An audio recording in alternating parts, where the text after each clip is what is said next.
সকাল বিকাল দুই বেলাতে কোথায় তারপর যেটু কথা বলতে বুঝছিস ওই যেটু কথা বলতে এই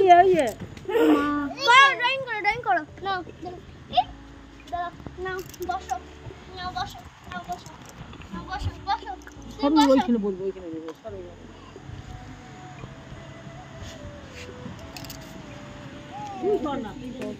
মামা এখানে বস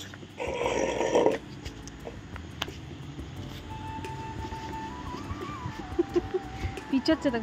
দেখো মাকড়সাগুলো হয় না দেবার হাতে না এবার তুমি আঁকো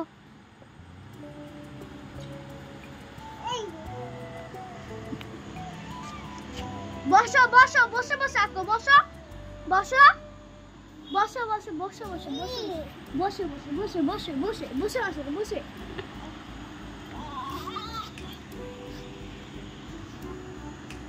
সেরা বসার স্টাইল চলো আমরা বাড়ি যাবো এবার মা দিয়ে দাও চলো বাড়ি যাই নমস্কার আমি একটি কবিতা আবৃত্তি করছি গরু কি আর সাধে বলে ভেবে ভেবে হারু গোয়ালার মুখটা হলো সরু কি ভুল করে কিনেছিলে বিদঘুটে এই গরু কপাল নেহাত খারাপ হলে এমন গরু জোটে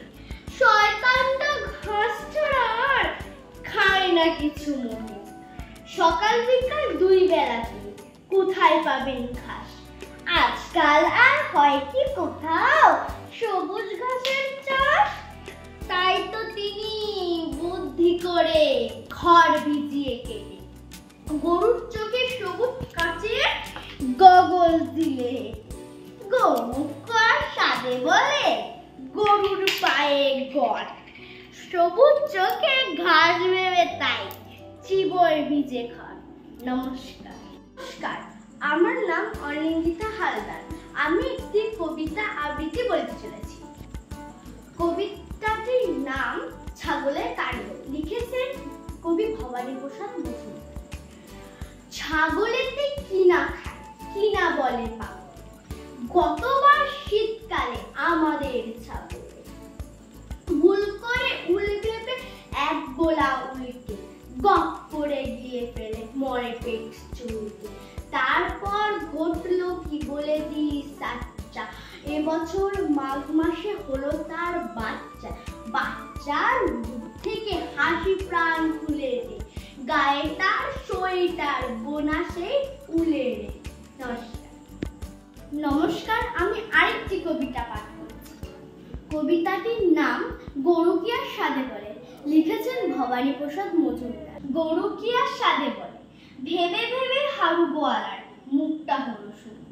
কি ভুল করে কিনেছিলে বিধটি গরু কপালে হাত খারাপ হলে এমন গরু চলে শয়তানটা ঘাস ছাড়া আর খায় না কিছু সকাল বিকাল দুই বেলাতে কোথায় পাবেন ঘাস আজকাল আর হয় কি কোথাও সবুজ ঘাসের চাষ তাই তো তিনি বুদ্ধি করে খড় ভিজিয়ে কেটে গরুর চোখে সবুজ কাচের গগল দিয়ে গোমুখ সাধে বলে গরুর পায়ে গড় সবুজ চোখে ঘাস ভেবে তাই চিবই ভিজে ঘর নমস্কার।